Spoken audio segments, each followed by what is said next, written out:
How's it going, everybody? McRed2 here, and we're going to be responding to the Joe Rogan Experience, featuring Ben Shapiro, was posted 2 days ago. And I watched it before, so this isn't a fresh viewing of it, but I kind of want to give my opinion on some of the things that Ben had to say about what they discussed on the show, particularly in regards to uh, race and crime rates and things of that nature concerning the BLM protests and stuff. So um, we'll go ahead and take a look here and see what we can see. All right, so I got the Joe Rogan Experience right here. Hello, Ben. Hey, how's it going, dude? We're here. We did it. We did? Let's go ahead and speed this up because it's congratulations on an your hour and a fitness. half. Oh, thank you. Or an hour and Slim, 43 healthy, you look minutes. good. Oh, thank you. I appreciate it. Turns out running away from my children for 4 months straight will do that to you. I literally took up running just to get away from my Really? children. Just oh, go yeah. outside just for some mind Well, space? it's LA, man. You can't get outside unless you're actively exercising or they come and arrest you. Oh, I could have looted a Foot Locker. Right? Then that would have been okay. Do you run with a mask? Nice. Yeah, no, they're not ignoring crime in any state. It's just with the widespread looting uh, going on, they couldn't really arrest everybody that was taking part in that. Um, so to say that if you had looted a Foot Locker, you would have been fine is kind of bullshit, but okay. No. Does anybody yell at you? No. No? No. What do you go to a track? Like, what do you do? No, I literally just run around on the streets, Yeah? hoping that one day I will be hunted down by the rioters, so I don't have to go deal with my children screaming at me. But yeah, that's the goal. Did you try to get healthier when COVID hit? Like, were you worried? And A little bit. Really wasn't about COVID. It was just I was eating out too much, and when I Oh. was relegated to home, it was like I had to learn how to use the barbecue, which Oh. I'd never learned how to use a barbecue actually. And then it turned out it was actually not that hard. Okay, so they talk about Is that what you'd have to do? You'd have to get the their I mean, their home not to get life too and fast into stuff like biblical that stuff, for a but, bit. the original logic was that. But, Most certainly not, Ben. okay. Well, And they're talking about you have to his take up the religion and rabbis, stuff, man. which I is don't not something I Now, really care I about. get it, how back in the day, a very sharp knife going through the throat would have been the most humane way because it's almost painless. And then the blood. Okay, yeah. so more of So what do you do when this. you have a medium rare steak? I mean, you salt the steak really heavily. This is why kosher meat's pretty salty. So if you go to a steakhouse, are you allowed to go to a steakhouse? Okay. Does every now and then, I like how you juxtapose those. but does every now and then it fuck with your head? You're like, what is this? I mean, of course. And then when I don't know, there's a religious person alive. I mean, who? For tradition and for just the whole Jewish culture, it's worth doing. Yeah, exactly. I mean, you got good kosher restaurants.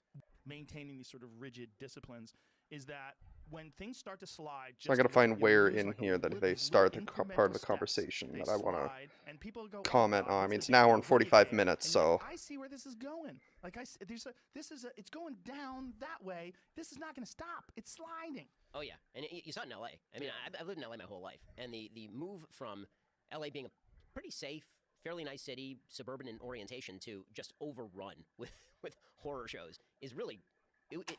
okay. So I'm kind of curious as to what Ben believes is a horror show.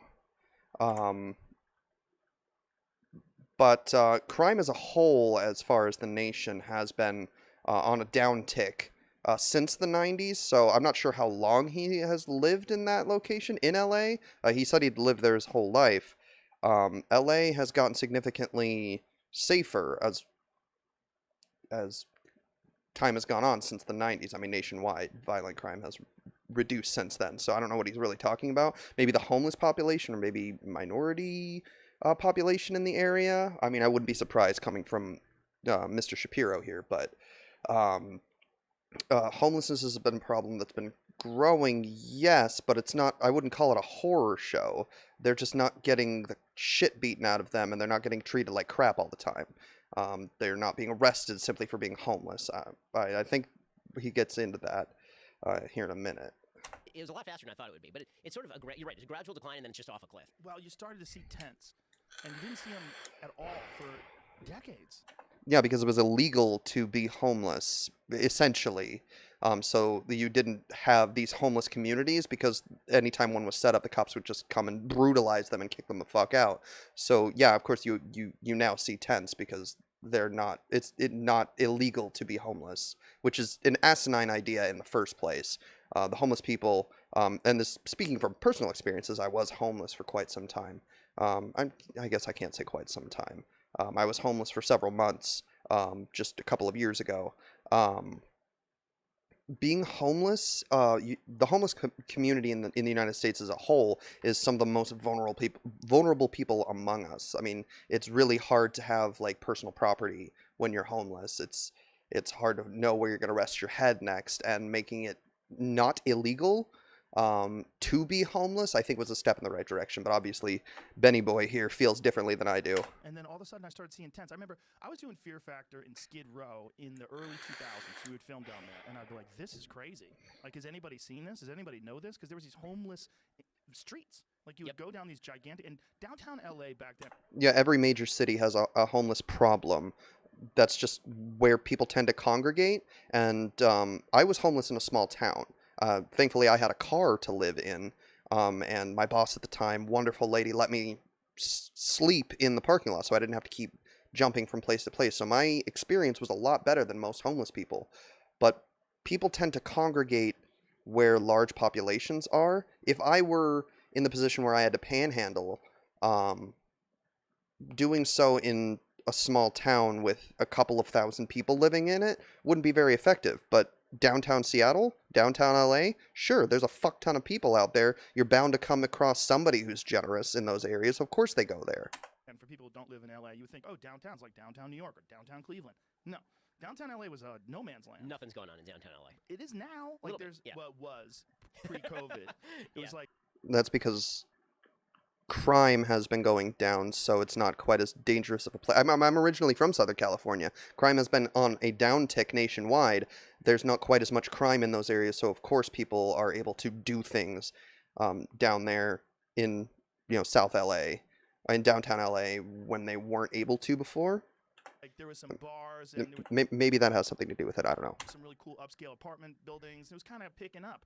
But I took my family there before COVID, like 4 months before COVID or so. We were going to go to, there's a famous donut place there. So we said, just one of those goofy Sunday things, like, what do you guys want to do today? Let's go get donuts. So we went to downtown LA, like, holy shit, literally shit, human shit, on the streets. Everything smelled like piss. Where else are they supposed to go? Businesses don't want them in there, don't want them using their restrooms for fear that they'd be shooting up in the bathroom. Where are they supposed to go to the bathroom? What, porta-johns? I mean, there are some cities that are starting to set those up outside of tent cities and homeless communities, sure, to try and reduce that problem. But back then they didn't have that. And where else were they supposed to go? I mean, when nature calls, you can't exactly send it to voicemail. Bums everywhere. And I'm like, okay, stay close to me. Stay over here. If anybody comes near you, move closer to me. Like, Jesus Christ, like, this is crazy. Like, I don't want them to be freaked out, but I'm like, this is nuts. Well, the thing is that sort of disaster area stuff in LA was sort of low. Disaster area, Jesus Christ. Homeless people aren't a disaster. It's a tragedy, but it's not a disaster. Right? It really, like, I worked in the LADA's office for a summer when I was in law school. It's been like 2007, so it's a while ago. And I remember they had a giant tent city, and you had to walk from the car. They made you park a mile away and walk it, and so you're walking through Skid Row. And it's like, okay, well, this is really terrible, and honestly, I feel bad for these people because I don't think the best solution for people who are drug addicted or mentally ill is to live on the street, and a heavy percentage of people are. So what do you propose we do about that, Ben? Because you're very much against universal health care and universal basic income or housing being provided to these people. So what's your solution? Yeah, you acknowledge that there's a problem. What's your solution? I know what my solution would be, but I can guarantee you it's going to differ from yours. My solution would be universal healthcare, allowing these people to address their mental health issues with a professional rather than having to just fucking deal with it because they can't afford it because, hey, they're homeless, they can't get a job. As far as the drug problem, safe injection sites and rehab facilities that are federally funded so they don't have to pay out of pocket. Because rehab, unless your insurance covers it, and a lot of insurances don't, is incredibly expensive. So what is your solution for this? Or homeless, are drug addicted, or mentally ill. But, is it for people who are living in the suburbs, like, this is at least localized. It's not like reaching into your life. And then over the past 13 years, like, I live in a pretty decent suburban area, and I'm seeing, like, open needles on the street. Walked out of my house one day, there's just that guy lying face down in the gutter like Edgar Allan Poe. Like, you know what you could do about those open needles laying in the street? Safe injection sites. But people shit on that idea when it was proposed for Seattle. I think they still went ahead and did it, but safe injection sites would alleviate the problem of dirty needles being left around on the streets. And I thought, well, this is falling apart. Which I know he's spoken out in the past against, so What's his solution? Again, what's your solution, Ben? rather quickly. What do you think caused the slide or the expansion of the slide? Because I agree with you that it was very isolated. Skid Row was very isolated. Downtown LA was very. I remember one time we were filming in downtown LA and we were on a gurney, or I guess that's what you call one of those things called where it lifts up. Oh, Anyway, we were filming some Fear Factor stunt, and as we got up, we could see people smoking crack. And I go, oh, look, there's people smoking crack right there. And the guests on the show, like a lot of them, they fly from all over the country. They're like, is that real? They're really smoking crack? I'm like, that's crack. That's a homeless person smoking crack. Welcome to LA. It's right there. But I didn't feel bad about it. I felt like, look, it's unfortunate, but this is not like indicative of all of LA. We're just in a shitty spot because it's really cheap to film here. Right. So here you go. You got a little gift. You get to see some weird shit while you're here. But I didn't think it was ever going to get to the point where you're on like Winnetka off the one. So at the beginning of the section, he asked what was the, I think it was the catalyst or whatever he said that caused this homeless problem, and I can tell you what it is: the opioid epidemic in our country. Overprescription of opioid pain pills that get people addicted, and then they can no longer get those prescriptions, or they can no longer afford those prescriptions, and they turn to heroin and other illicit drugs because they're cheaper, they're readily available on the street, and they get addicted to those, and there you go. You have an opioid problem, a heroin epidemic in the country because of the opioid crisis. That's what happened, Joe. It's common knowledge. 101, Yep. and there's 80 fucking tents, and they put a porta potty there. They put a porta potty. Yeah, they put a porta potty there because as Benny Boy over there was saying earlier, they were shitting in the open street because they had nowhere else to go. Do you have a problem with there being a porta potty there? Would you rather them have a porta john, or would you rather them shit in the street? Those are kind of the two options. I mean, I guess you could force business owners to allow them to use their restroom, but I guess you would. I'm sure Ben would have a problem with infringing on the business owner's rights there. We're doing real building and real development here in Los Angeles. Not apartment buildings. We got some porta potties. Every underpass shall have a porta potty, thanks to Mayor Eric Garcetti. You pay attention to God, you're so fucking snarky. That's where they live. Give them somewhere to shit, or don't complain about there being shit in the street, Ben. politics far more than I do, and law enforcement and all that. What happened? How did it get to this? Well, on this particular problem, this actually started with a bunch of lawsuits. So the LAPD used to have the authority to move people's shit if it was on the sidewalk. Or if people had a bunch of stuff that was on the sidewalk and they're just Yeah, they used to have the authority to abuse homeless people. That is true, Ben. camping out there, the LAPD could come, they could take their stuff away, and they could rouse them, or they could arrest them for trespass, or for loitering. Loitering. Where are they going to go? Where the fuck are they going to go? They're homeless. It was illegal to be homeless. Yeah, you're right. It's fucked up, and I'm glad it changed. And then the ACLU actually sued, and they said that this is a violation of people's personal property. Yup. And the courts You do such good work sometimes. and the courts ruled that you actually are not allowed to move people's stuff, that's actually personal property, even though it's in a public area. And then they got a ruling from a court that you're allowed to live in your car, because for a while you weren't allowed to live in your car, and then it was Which is also fucked up. you're allowed to live in your car. So now you're basically allowed to leave your stuff on the sidewalk, and the police are not allowed to move it, and you're allowed to live in your car. And then there was this sort of equity movement that said, okay, well, they can do it in business districts, but why can't they do it in like more suburban areas? Why can't they just move into nicer areas? After all, if there's misery, it should be equally spread across the city. And that's kind of what you've seen. I mean, there have been so many breaking points over the last year in the city, and for me, Are you telling me that there's a homeless problem in private communities, such as the rich areas, like Beverly Hills? You're telling me there's a homeless problem there? That the homeless people moved into the rich areas? I don't have data on that, but I highly doubt that, Ben.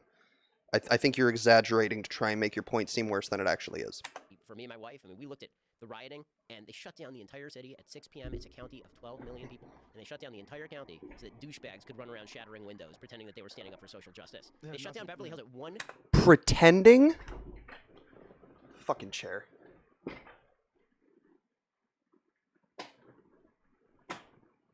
God, you're such a fucking asshole, Ben. Pretending they're standing up for social justice. Are you kidding me? They are standing up for social justice. What did he say? What was the whole comment there? Why can't they just move into nicer areas? After all, I went back a little too far. Spread across the city, and that's kind of what you've seen. I mean, there have been so many breaking points over the last year in the city, and for me and my wife, I mean, we looked at the rioting, and they shut down the entire city at 6 p.m. It's a county of 12 million people, and they shut down the entire county. So that Yeah, they shut down a protest. Some areas of it were violent, yes, but people have a right to protest. It's covered by the First Amendment, and the government infringed on that. Yeah, they shut down an entire county. It's fucked up, Ben. douchebags could run around shattering windows, pretending that they were standing up for social. Because everybody was doing that, Ben. I remember seeing the news coverage of the protests, and not a single person did not have broken glass or a pipe or a rock in their hand with which to break windows and set shit on fire. You're right, Ben. Every single fucking person out there was burning the city down. God. social justice. Yeah, They shut down nothing- Beverly yeah. Hills at 1 p.m. Yeah, They shut down man. Rodeo Drive at 1 p.m. Yeah, because that's where the rich people live. They want to keep the rich people safe. They shut the rich areas down at 1 p.m. to get rid of all the protesters, and then shut the rest of the city down 5 hours later because that's not where the rich people live, but they still wanted to infringe on their rights. So that people could run up and down Rodeo Drive talking about how capitalism sucks while tweeting from their iPhone. Well, I mean, are they wrong? Oh my god, okay. You have problems with the society you live in? Well, I happen to notice you also live in that society. What's the other fucking option?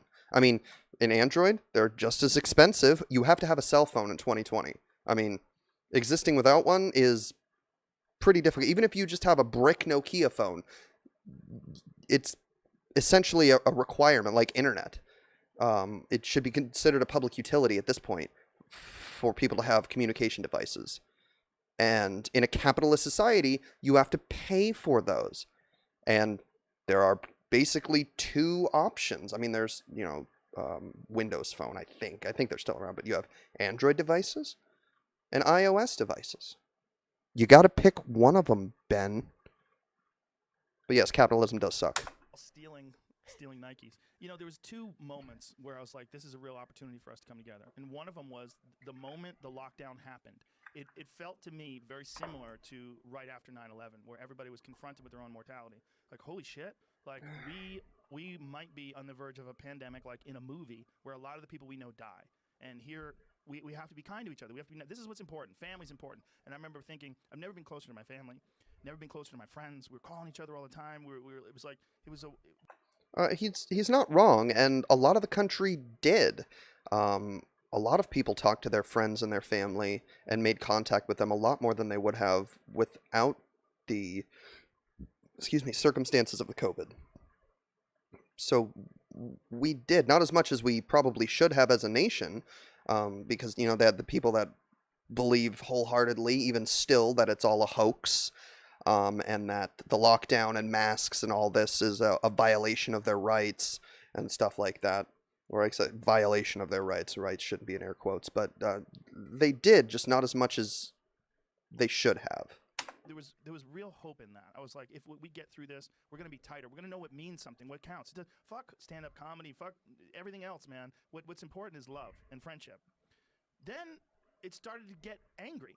And it only took like 3 or 4 weeks where people started getting, like, they were scared, so people started getting shittier with each other online, and then I basically swore. People got shittier with each other online because there were people that were denying reality, and it pissed the rest of us off because the people that were denying reality, and still are prolonging this ordeal, are making it worse by refusing to wear a mask in public, by refusing to abide by the lockdown, refusing to take this entire situation seriously. They're making it worse and making it last longer. Yeah, people are going to get pissed off because you're a fucking dumbass and won't follow the rules that have been put in place to try and mitigate the damage from a deadly disease. Sure, it has a high survival rate, but there are long-term effects that the medical community have discovered from this disease that don't result in death. But people still get hurt from it, but people aren't taking it seriously.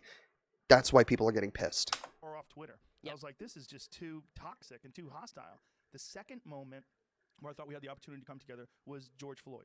So George Floyd died, and all of a sudden you have these Black Lives Matter protests, and I'm like, maybe we can finally make a dent on racism. Maybe we can finally make a dent in police brutality. Maybe this is a moment where we can come together and realize what's important. It's community, solidarity, that we're all in this together. Like, this is crazy. And then the cops... I mean, half the country did.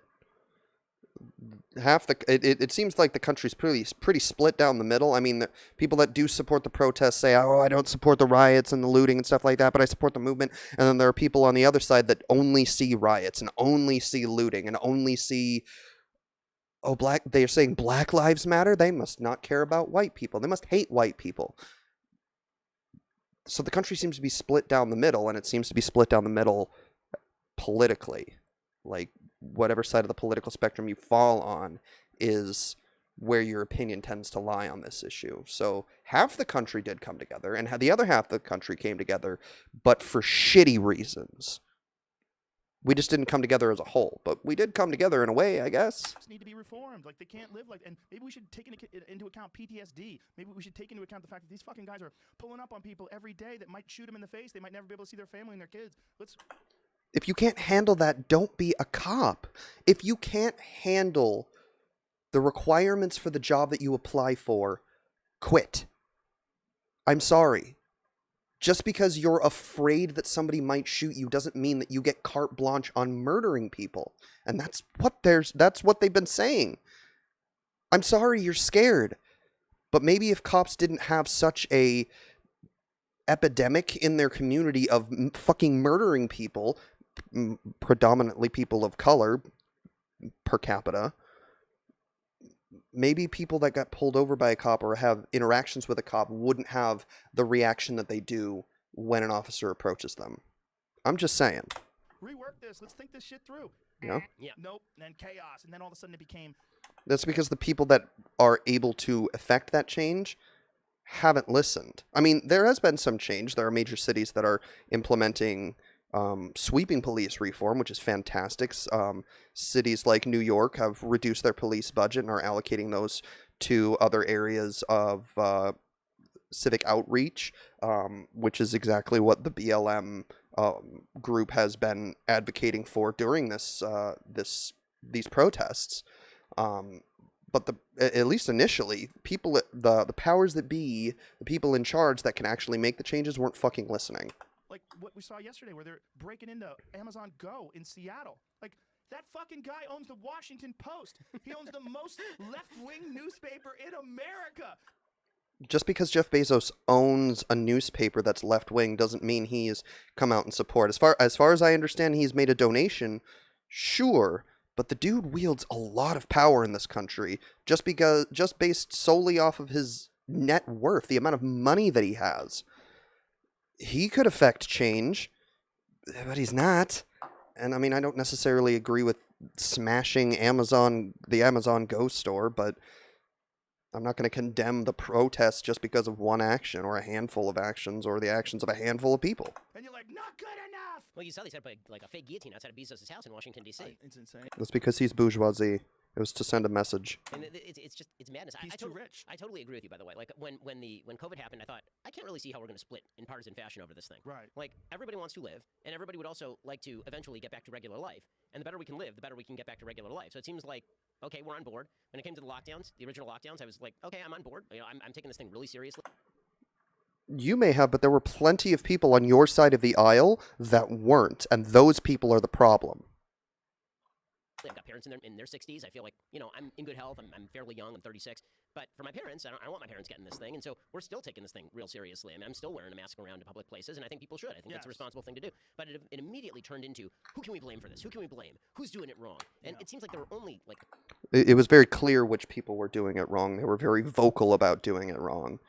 It's not, we weren't searching for somebody to blame. There was somebody to blame, and it was the people that weren't taking it seriously, weren't following the guidelines and prolonging it. Couple of things that you really can do that are obviously wrong. Like, nobody has a good solution on this thing. Okay, it ravaged Italy. It ravaged Spain. It ravaged New York. Like, there are a couple things you shouldn't do. Don't take the olds and send them back into the nursing homes with COVID, right? I mean, that's like an obvious one. But I mean, beyond that... I mean, Italy and Spain both got it under control through lockdown procedures and universal basic income, and like South Korea has had 0 COVID deaths, and that's because they did a mandated lockdown and did universal basic income for expenses, and then sent out rations to people so they didn't have to leave their homes. And they've had 0 COVID deaths. America, way richer than South Korea, we could afford to do that, but the powers that be didn't see fit to do so. Like, just staying away from each other and socially distancing, like, this is all kind of commonsensical stuff that people have known since the flu pandemic of 1918. Like, nothing. Then why were people protesting against it? Why were people speaking out against it? Why weren't people listening if it's common sense stuff? So you see, common sense is kind of a non-phrase. It may make sense to you, and it may be common knowledge to you as a person, Ben, but you can't apply your personal logic with Ben. Your personal logic to the entire population. You can't do that. Has really changed. And yet it immediately turned into, who can we blame? Who's to blame for all these dead people? Maybe it's Ron DeSantis, or maybe it's Cuomo. Like, who can we blame? The administration's poor response to it and poor initial handling that let it get out of control. There was more that could have been done. So that was terrible. And then on the Floyd stuff, I had the same feelings. Like, I don't know a single human being who watched that tape and didn't think, okay, that guy deserves to go to jail. Who didn't watch that tape and think, wait a minute, let me hear that again. And then on the Floyd stuff, I had the same feelings. Like, I don't know a single human being who watched that tape and didn't think, okay, that guy deserves to go to jail. Okay. You may not personally know them, but there are a lot of people that think really similar to you that did. There were a lot of people that came out in support of that officer. You know, Nazis and white nationalists and fucking racists, race realists, people like that. People that think like you, Ben. People that think like you and hold your opinions felt that way. I get that you're a public figure, so you can't come out and say that, but there are a lot of people that aren't, that think like you, that were applauding that officer. Chauvin, right? The officer in that case, in the George Floyd case. Who didn't think that? Yeah. Everyone I know, every yes. single person was like, yeah, that's real bad. Like, that's, and cops, like, I know tons of cops. I'm friendly with tons of cops. And not one of them was like, yeah, that's good police procedure. I'm glad he did that. Like, no one thought that. And so when people are like, okay, That's a generalization. well, we're going to. Sure, it wasn't a widespread opinion, but there were definitely people online that I saw that definitely had that opinion. Look at police brutality. And I get anecdotal evidence is anecdotal, but it just basically disproves what he said. Nobody thought that. I know it's pedantic and stupid, but there were people that thought that. I'm just pointing that out. We'll take a look at qualified immunity. Maybe we'll take a look at police unions and the kind of restrictive covenants that they have with the cities and how we make sure that everybody... It took 2 months of these protests for people to get to that frame of mind, Ben. For the longest time during these protests, nobody was willing to even think about looking at a qualified immunity, at least people that were in charge that could make that change. They weren't thinking about looking at police unions. You had police unions coming out in support of law enforcement, despite the fact that law enforcement was brutalizing citizens and violating rights and tear gassing and beating peaceful protests. There's so many videos online. Like, one that I remember clearly was a peaceful protest of people sitting in a park holding signs, being relatively quiet, at least for a crowd, but they weren't breaking things, they weren't throwing things, they were not chanting, they weren't doing anything. They were sitting there holding signs. 4 cop cars pull up, they throw tear gas canisters out, tear gas the population, and start rounding people up or beating them off. That sounded weird. But beating them away, trying to disperse a peaceful protest and declaring it an unlawful gathering, which is a violation of the First Amendment. We have the right to assembly, we have the right to peaceful protest, and they're violating that. And they were doing that early on, and there were police unions that were supporting that. But he knows who the bad cops are, so they can't get hired at different places. Like, all those are solutions. But it quickly turned from, well, we don't want to talk about solutions. Solutions are a bad idea. Wrong. Straight up wrong. You just refused to listen to the people that were talking about solutions. You didn't want to follow through with the solutions because the people on your side of the aisle didn't like the solutions. You're fucking wrong, Ben. What we need to do is we need to shout about everything we can possibly imagine all at once. And you know what? Instead, let's have a conversation about, like, was George Washington a bad guy? Let's have a conversation instead about, like... I mean, he owned slaves. I mean... He owned human beings as property. Just completely defunding the police. We want to have, like, a responsible... Nobody's talking about completely...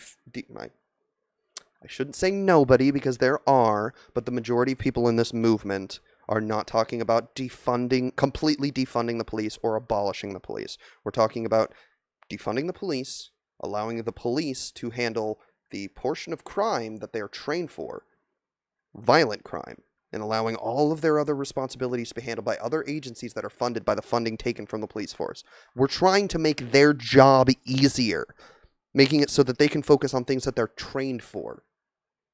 But of course, Ben doesn't want to listen to that. Conversation about things that make sense. We'll talk about, like, what if we just got rid of the police? How about that? crazy is that discussion? That discussion... It's not happening in a real sense, Joe. When people were really saying defund the police, I'm like, cooler heads will prevail. But they're going to realize. And I think they're realizing it now in New York City.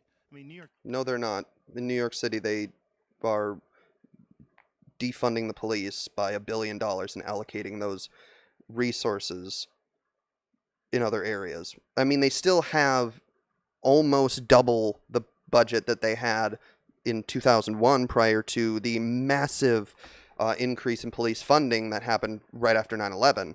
But I'm sorry, Joe, you're wrong. I mean, I don't have any particular negative feelings about you. I think you're kind of amorphous as far as your political opinions. I know, I mean, it's pretty evident that you adopt the political opinions of whoever your guest is to a certain point, to try and reach as broad of an audience as I can, and I guess as you can, and I guess I can't fault you for that. But you're wrong, Joe. York City has had record crime, record homicides. Who would have thought? Who would have thought? De Blasio is, I mean, They have record homicides right now during a pandemic where millions of people are out of work and millions of people are facing financial hardship, and the police haven't been defunded yet. They haven't gotten rid of sections of their police force yet. They still have the same amount of police that they had before. So defunding the police has nothing to do with any sort of spike in crime in New York City or in any city in the United States. They actually have more officers since federal officers are being sent into major cities, and the National Guard was there. State police are helping out. So no, the rise in crime has nothing to do with the concept of defunding the police, because that hasn't been implemented yet. I would have never imagined I would look at Garcetti and go, well, he's better. That's exactly right. I look at Garcetti and I look at de Blasio. I'm like, Garcetti, I'll have him over to my house for dinner. He's way better Oh, yeah, than the de weird giant Blasio. Is groundhog murderer. so weird. He's so you can have protests, but only Black Lives Matter protests. That one, that was a solid. You know, that was that. I'm sure you're referring. I'm sure he's referring to the lockdown protests. Nobody said that they weren't allowed to have those protests. People were just saying that it was stupid to have those protests. They still had the right to. And I noticed that when it was the right wing that was protesting, the cops played with kitty gloves. There was no tear gas. There were no riot gear. There was none of that. Maybe that might have to do with the fact that the protesters were fucking armed, but that doesn't change the fact that when their side of the aisle was protesting, they were way more accommodating than when people were protesting racial inequality and racism and institutional racism within the police force. Those people get riot gear. Those people get tear gas. Those people get, rubber bullets shot directly at their faces, but not the right wingers that were protesting a lockdown to save people's lives. That may have been the moment when I realized that we were all effed. Right? It was the moment when, we're in the middle of a global pandemic with hundreds of thousands of people dead, and an entire swath of our media and health elites just decided randomly that if you were protesting against lockdown, you were very bad, right? Then you were a racist and you were going to get people killed and you should wear a mask. And I was like, well, if you're I sort of agree with the mask thing. Like, yeah, Yes. okay. And then That's surprising. you get millions of people in the streets yelling at each other and breathing on each other and spitting on each other. And you got health professionals on TV being like, well, racism is a public health threat. I guess that you can do that now. Well, yes, it is. But I saw this analogy online, and the pandemic is like being allergic to bees, and there are bees outside right now. So you stay inside to keep yourself away from the bees that would kill you. And the death of George Floyd and institutional racism and police brutality, that would be your friend getting eaten by a bear. I think it might be worth it to risk getting stung by a bee to keep your friend from getting eaten by a bear. And I think that explained it pretty well, at least to me. I wish I still had the image, but it's lost to the timeline. It's like, well, what the? I know people who died in the hospital of COVID and their family could not visit them. Yes. Like, they literally died alone in the hospital of COVID. And that's really sad. But it was a necessary step. I mean, I'm sorry, I would not want to go visit my dying loved one if, God forbid, they caught the COVID and they were going to die, because I wouldn't want to transmit it to my family. The logic there is sound. And family could not visit them. And you're telling me that it's deeply important that we have, like, dance lines. This was stuff happening at rallies, like dance lines in the streets in New York to fight racism. That's deeply important. But a daughter being able to visit her dad before he dies, that's not important. Come on. Yeah. Yeah. Protesting black people and people of color getting literally murdered by the police and the police doing fucking nothing about it is a little more important than not spreading COVID, especially when the majority of people are young, have strong immune systems, and stand a significantly better chance of beating COVID than old people dying in the hospital and transmitting that to a young person, which may be asymptomatic, that transfers it to their old parents. Sorry, Ben. What bullshit? I am for your freedom to protest. I'm 100% for your freedom to protest. I'm also for your freedom to go to the gym. I'm also for your freedom to go. No, going to the gym is not a constitutional right. Nowhere in the Constitution does it say that you have the right to go to the gym or the rights to go to the gym shall not be infringed. But you do have the right to protest, and that's in the Constitution. Go to a comedy club if you so choose. No. For your freedom to go to a restaurant. Look, they figured No. Most restaurants were takeout. I think he's going to mention that right here. Most restaurants swapped over to takeout, which is a smart thing to do during a pandemic. People still get to be employed. You still get to have your nice food that you don't have to cook yourself, but it decreases the risk. You don't have a right to go to the gym. You don't have, as far as the Constitution is concerned, you don't have a right to go to a comedy club as far as the Constitution is concerned. You don't have a right to go sit down in a restaurant as far as the Constitution is concerned. You know what you do have a right to do in the Constitution? Protest. They cannot legally prevent people from exercising their constitutional rights, no matter how fucking hard they try to. restaurants in a lot of places. The servers wear masks, and many of them wear face shields. You distance the tables apart from each other. You do temperature checks. You take people's names and addresses down when they enter, so that if anybody gets sick, if there's any sort of... And they've been able to do this. No, this is right. The Yeah. vectors of transmission are typically closed areas, people in solid proximity with each other for long periods of time. Yeah. Closed areas. As in, not an open street. There's the difference between going to a restaurant and protesting police brutality. They're not protesting police brutality at the local Olive Garden, sitting down and enjoying some yummy, yummy breadsticks. They're standing in the streets. They're marching in the streets in the open air. I don't know. Right, that's the stuff where people are getting this stuff. And I trust most Americans not, like, some Americans can be dumbasses. Some people are just dumbasses. Oh, there's a lot of videos. I don't know if you watch YouTube. It's kind of funny to watch Ben call some people dumbasses. Plenty of Karens out there. How sad is it if your name is Karen and you're a good person? I feel bad for my grandma. Her name is Karen, and she got her first taste of the Karen meme on the news today. She was really upset by it, and I had to explain to her it's not about Karen, people with the name Karen specifically, and I didn't know how to explain a meme to her. That's not important. All the good Karens out there, I'm sorry, ladies. I'm really sorry. But it's, like, this I made this point online. I got shellacked for it, but I was pointing out that most Americans are wearing masks right now. By polling data, 59% of Americans say that they always wear a mask when they leave the house. And if you look at the map of mask wearing... Yeah, that's 41% too few. Across the board, in the places where there are the most cases, people are wearing masks. That's not... I wasn't saying masks don't work. I wear a mask. I think that the evidence shows that they do something. We don't know that they're not, like, full protective. The cloth masks are not as effective as surgical masks, which are not as effective as N95s, but... wear a mask, good. The point that I was making is people are acting in fairly rational fashion, meaning if you think COVID is like around you, you're wearing a mask and you're socially distancing. No. Most people are, sure. There's a large swath of the population that is very, very up in arms about having to wear a mask and are refusing to do so. There are videos every single fucking day of Karens inside of businesses or trying to enter businesses or grocery stores or restaurants and are refusing to wear a mask and making a massive deal out of it. And you've got people passing around these ADA cards, which don't actually legally do anything, trying to get out of having to wear a mask just because they don't like being inconvenienced because they're fucking... Try not to be ableist. They're smooth brain. So this idea that Gavin Newsom knows best how you ought to live your life, like, I got some trouble with that, especially because California saw the same uptick as Texas and Florida, and California never opened. I mean, we've been here the whole time. California never really opened. Well, we were doing pretty good up until the protests. Yeah, everything seemed like it was on the uptick. The Comedy Store was talking to them about becoming an essential business and opening up, because they had opened up bars and they had opened up restaurants, and they didn't really have a designation for comedy club. So they did open. They opened up bars and restaurants, just like Washington has. And there are regulations, so they did open up. But just a second ago, you said they didn't. They sort of talked about it as a live performance venue, but then... Fun fact, Ben Shapiro had an IQ, like as in past tense? I mean, maybe at some point. It seems to have slipped away. The Staples Center. which sounds crazy, right? Right. So like, listen, we can do this. We can just have half capacity, temperature checks, do it right. They're doing it right in a lot of places all over the country. We can do this. The audience has to wear masks. This is totally doable.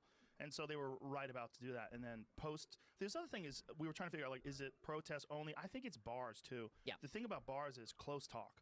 People are And drunk. loud talk, yeah. They're drunk and they're on top Yeah. of each other. I think bars probably It's had not a churches, significant uptick. right? Yeah. Lots of singing. Yeah, I drive for rideshare. I'm not going to specify which one, but I drive for rideshare in my local area, and I work the bar scene, and I have to wear a mask. And it honestly, I mean, I need the money. I mean, I'm not making it here, but I need the money. But I've got a lot of people that have been around a lot of other people, are getting in my car drunk, and some people are having a hard time with the whole you gotta wear a mask when you're inside of a rideshare vehicle. And yeah, he's kind of right here. Lots of Yeah. vocalizing. Right? Churches and synagogues were a main vector for this. Yeah, I Yeah. mean, but again, these are all things that are I'm actually surprised that Ben Shapiro's in favor of closing churches and synagogues. I mean, I think it's logical. You can do have your sermon, your service, or whatever remotely. You can do it at home over the internet, things like that. You don't have to be, in person. So I'm genuinely surprised that he's okay with that. are fairly commonsensical and we can agree on, and yet we're beating the hell out of each other over this stuff. And there's the suggestion we know what to do. If only we just did it, this would stop. It's not going to stop. Okay, it's not going to stop. It's a very transmissible disease. We don't have a vaccine. As long as people are out there, Yeah, they're in the second stage of testing. it's going to continue to pass. Wear a mask if you're in close proximity with others, and that's pretty much it. The hospitals are getting better at this, thank God. Yeah, and it's not that difficult to come to that conclusion. But the problem is, Ben, people are refusing. A lot of people are refusing, and that's the problem. They are. And the crazy thing And you're was, they're ignoring saying, that. like, you can only protest if it's a Black Lives Yeah, that Matter was insane. protest. What about a protest No, they're not, Joe. No, they're not. for increasing your immunity? What about a protest for educating people to the techniques and the strategies for increasing your immune system? Why would you need to protest that? That sounds like a seminar that can be done online. That doesn't have to be a protest in the streets. That's not an issue that's contentious. That's just something you can do. The average person can't stop police brutality. That's a systemic issue that has to be legislated. There's no need to legislate knowledge about immune health. It is. They're out there, and there's no discussion about this amongst health professionals. Amongst politicians. If you listen to health professionals, people that really understand the human body, they'll tell you there's a lot of strategies, a lot of things you can do. First of all, eliminate alcohol, eliminate caffeine, eliminate sugar, eliminate all the bullshit in your diet. Start taking vitamin supplements. Get outside, get some vitamin D. That's not going to help you against COVID. I mean, maybe it might help you fight it off because your body's healthier, but doing those things won't prevent you from getting COVID, and you're telling people to go outside. When earlier you were saying, why can't people just stay home? Get your body healthy, exercise, do all these things, and Exercising, getting your body healthy, getting in shape takes time. That's not something you can do overnight. you will increase your immune system. You increase your body's health. Yeah, but it's not an overnight All this thing. is stay inside. We have to stay apart to keep everybody safe. And God damn. The number one vector for transmission remains the home. Right, that's still the number one Sure. vector in every society is the home. People going home and giving it to each other, and I remember Because they get it from outside of the LA home. was If you don't planning leave your to say they're home, gonna you shut can't down get it and all give it to open people. areas. They're going to shut down all the parks. They're going to shut down all the Right. beaches, and I was like, what is this? Well, not only What that, is it goes this? against science because Right. there's been papers that have been. See, he's contradicting himself. He said, well, it makes sense to stay home and it makes sense to lock down earlier, but now he's saying it's ridiculous that they wanted to shut down public places. Study that showed that this virus And he was shitting on protesters for being out in the open, and now he's saying that it's ridiculous to shut down beaches and parks and open places. dies almost instantaneously when it's exposed to sunlight or even artificial sunlight. Yeah, none of It's UV rays, but sure. But that still puts you at risk of being around other people and inhaling it, because if it goes from their lungs to your lungs, the sun can't get in your lungs, Joe. it makes any sense. But it does feel like, I mean, it can, but you got bigger problems. bottom line, there were a bunch of gaps in American society, and then a bad thing happened, and everything just sort of fell apart. It was sort of like a house of cards, and then there's a little bit of weight put right on top of the house of cards. I think that speaks more to the dysfunctional economic model that we currently use than any sort of societal cohesion. Everything just collapsed in on itself. Well, people are panicking. They're getting scared, and then the economy's collapsing. So the economy collapsing at the same time as Yeah, because the government's not doing anything to try and support it other than giving money to big businesses rather than the people that would actually spend money to keep those big businesses in the capitalists are the ones that are getting the payout. I mean, it was just released, I think today or yesterday, that the White House was forced to reveal what small businesses received the benefits from, I think either the first or the second stimulus package, the one that didn't send money to us, and it was all Trump family owned properties, Jared Kushner's businesses, restaurants that were inside of Trump hotels and resorts, and businesses that belonged to a handful of public officials. It didn't go to the small business owner that needed the help. Our government's not doing things to help save the economy. They're giving money to people that don't need it because they're already rich. They're giving it to the bourgeoisie. The George Floyd protests led people to start looting. And then people that didn't give a fuck about George Floyd or Black Lives Matter were just stealing shit. And then I mean, there were bad actors, but that wasn't there were bad actors during these protests, but it wasn't an epidemic. I think we need to speed this up because this is going on way too long. Beverly Hills and Santa Monica, literally cops standing there while people are smashing doors. I gotta say, the media coverage. What were they supposed to do? There were thousands of people, and they were arresting people. They were beating the crap out of people. But if there's 1,000 people there and you're one police officer, what the fuck do you expect him to do? Nothing. Why are you making a federal case out of this? What do you expect, one man to round up all of the looters, or one police precinct to round up all the looters? There aren't enough cops. Which is a good thing. But I digress. This stuff is just awful. The media were cheering this stuff on. I mean, they were No, they were not. No, they were not. They were condemning the looting and framing the entire protest through the lens of their looters, their rioters, the mob. Tucker Carlson was brutal about it and completely disingenuous about what the movement actually was. The media was not cheering this on. God, you're such a fucking...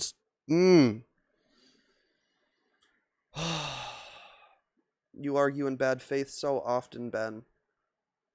And it's so frustrating.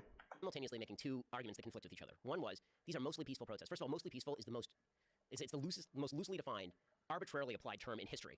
No, it's not. O.J. Simpson was mostly peaceful that night. O.J. Simpson. Oh my God, this is such a stupid example. This is such a stupid metaphor. I'm blanking on the actual word for it, but this is asinine. Simpson was mostly peaceful that night. For like an hour 15, he was really not peaceful. But for the other hours between sunset and sunrise, he was unbelievably peaceful. Like, I've never heard this term before, where a protest turns into a vast riot, wrecking all of Melrose, and everybody's like, well, it was mostly peaceful. Well, what is that? What is that? True. So how about this? How about you either say that the protesters and the looters are two different groups of people, and we treat them differently? If you're protesting, that's First Amendment activity. The minute you shatter a store window, you go to jail, right? Yes. That's the way they should run. That's the way they were that's the way law enforcement initially was approaching it. And then the narrative got spread around that they're all rioters and they're all looters, and then they started beating the shit out of anybody that was holding a sign. Or alternatively, if you're saying they're the same group, then they need to be treated as lawbreakers. So I believe the first. I believe if you're a protester, you should be protesting. If you're a looter and a rioter, then you should go to jail. But You're lying, Ben, but go on. the media refuse to make that distinction, and then they act like the cops are the bad guys when they come in to arrest people who are violating the law. It's in Portland right now. They're trying to burn down the damn courthouse. Yeah. And the feds come in and start arresting people, and people are like, this is the Gestapo. It's like, No, they're not arresting people. They are the Gestapo because they're blackbagging people, grabbing random people without probable cause and throwing them into unmarked rental Kia Sorrentos and shit like that, driving them around, photographing them, taking pictures of their ID, and releasing them, not reading them their Miranda rights, not charging them with a crime, not arresting them, just yoinking people off the street. It's not legal, but that's what they're doing, Ben. okay, speaking as one of the tribe, let me say, this is not like the Gestapo. Okay, like the Gestapo was not famous. As one of the... Are you referring to the fact that you're Jewish? You weren't around during World War II, Ben. You're not old enough to have been around during World War II. You can't speak as though this is personal experience for you. For rolling up on people and then charging them, and then if they didn't have a charge, releasing them. That wasn't like the Gestapo's thing. Like, I'm sorry, but They aren't charging them. They aren't charging them.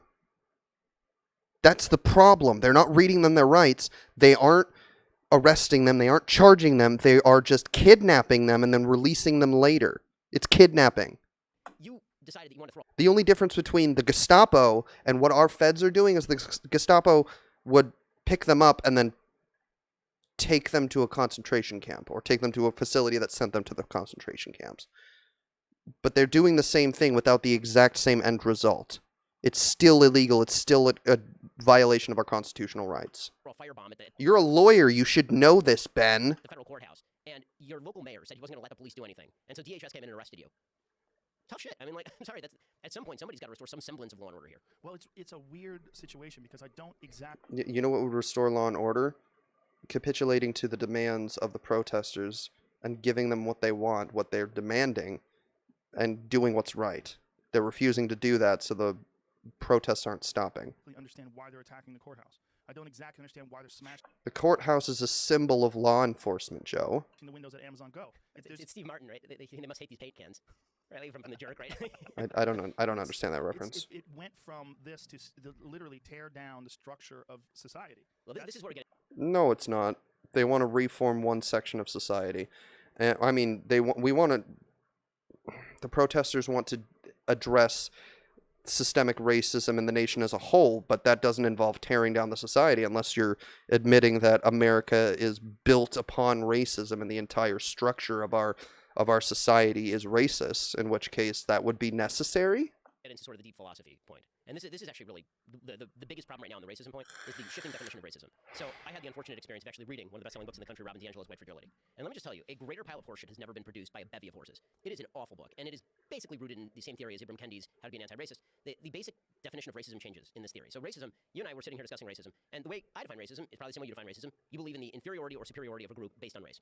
Of an individual based on their membership in that group too, right? That would be racism. I believe that you're inferior or you're superior based on your race. End of story, right? That's racism. So Robin DiAngelo and Ibram Kendi redefine racism to mean any societal structure that results in a racial inequality is itself racist. So Yes. any structure that results in a not exact proportion between whites and blacks. Does that make the NBA racist? Exactly. The answer is God, that's such a stupid fucking example.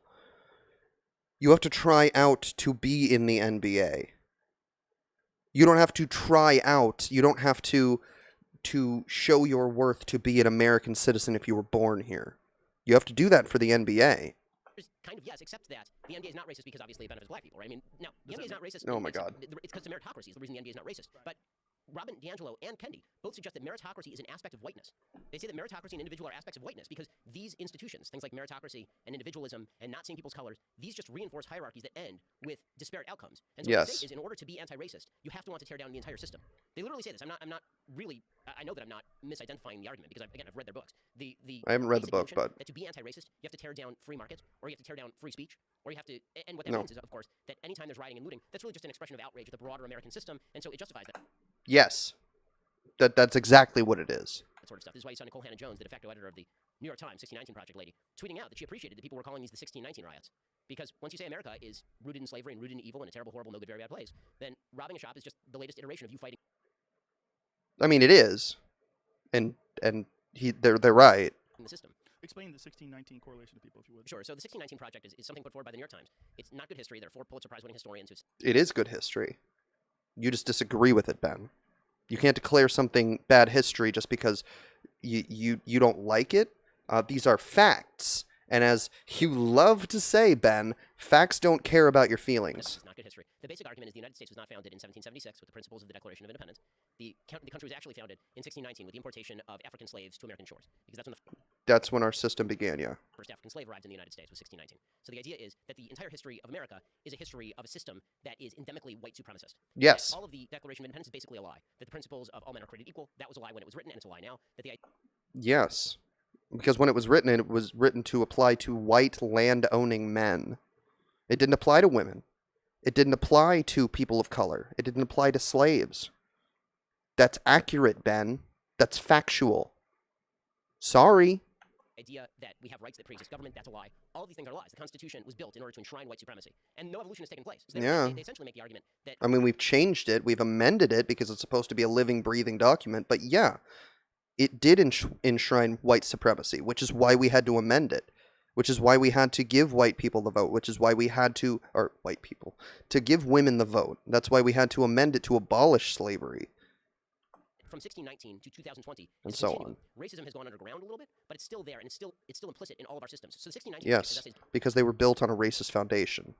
If you build a house on a shitty foundation, it's going to be a shitty house, no matter how much crown molding you put on it. Blaming literally everything on racism. So disparities in maternal mortality between black women and white women, which by the way exist in Europe and in Canada, that's due to American racism. Traffic patterns in the United States is due to systematic American racism. Every racial disparity is attributable to a system that was rooted in slavery. Now, the traditional notion of America is that America was founded in 1776, and that the story of America is that America did top. No, that's when we declared ourselves our own independent country. But the society that we have built ourselves around started in 1619. The great original sin of slavery up until the Civil War, and then tolerated Jim Crow up until the Civil Rights Movement of the 1960s. And that is a great stain and a blot on America. But the story of America is trying to fulfill the promises of the Declaration of Independence over time, make those promises available to everybody. And this isn't my argument, this is Martin Luther King Jr. So there we go, right there. He just admitted that we had to change the Constitution to make it the promises of the Constitution available to everybody, not just white people. We had to move it away from white supremacy, Ben.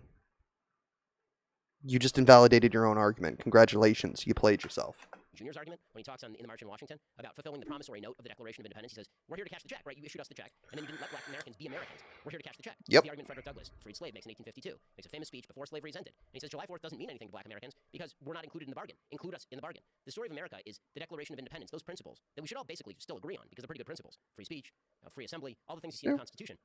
That those things. I mean, if they were applied evenly to all people, yes. But they've been slowly chipped away at, especially in the last 2 months. The First Amendment has certainly been under assault. Brought about greater freedom and prosperity than anything else and helped us overcome the sins that are present in all human societies and were present in the United States in extreme ways as well. But that's the... Every other society had slavery, so America's not so bad. Part of the reason why we left Britain was because Britain was outlawing slavery, and we wanted to keep it. I'm just saying. That's the counter-narrative, right? The 1619 Project says that all that was basically nonsense and that America's just a history of whites keeping blacks down and that no progress has essentially been made. If there is progress, it's mostly a lie. And so every disparity... No, it's not that no progress has been made. It's just that we still have a long way to go before things are truly equal in our society. Now can be attributed to historic disparities between white and black. Is there middle ground?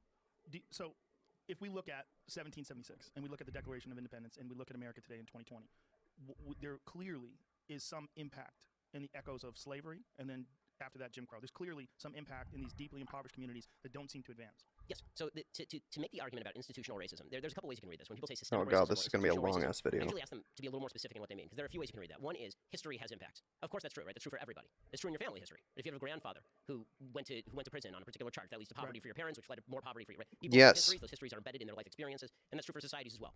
All of that is for sure true. Then there's the question as to whether the institutions today are racist. And that's not quite the same thing, right? Because history has consequences is not the same thing as saying the rules today are racist. Because the rules today are not racist, actually. The rules today are quite not racist. So, but historically... Yes, the rules today are not racist because it's not written into the letter of the law, but the disparity still exists in society because of history. And I guarantee you he's going to make the argument that we can ignore that. It's fairly recent. If you go from the Civil Rights Movement to 2020, we're really not talking about that much time. We're talking 3 about generations. 50 plus years. 60 years, yeah. I mean, it's 50 plus. Yeah, 60 years. That means my grandma went to a segregated school. All the way, I think, through high school. That's not that long ago. That's not that long ago. Black people in this country have not had 300 years or 400 years to build wealth in this nation. They've had 60 years and not even really that much because racism was still a very big thing after the Civil Rights Movement for decades. Right, in the world of, in the vast span of human history, it's a not very small amount of time. Right. Mm-hmm. There's some impact of both racism Absolutely. and then Jim Crow laws. So that's where I'm saying there's a middle ground. Yeah, and it is important for people on my side of the aisle, conservatives, to acknowledge and recognize the importance of history and people's living situations now. And it's important for people on the other side of the aisle to, at the same time, not attribute every single thing to history. Because but people isn't who are there born... always something like that? There's always... So there we go. We have to ignore it. He in one hand said that people on his side of the aisle have to acknowledge that our racist history plays into what's going on today. And on the other hand, how's it going? On the other hand, we have to ignore it. Which is it, Ben?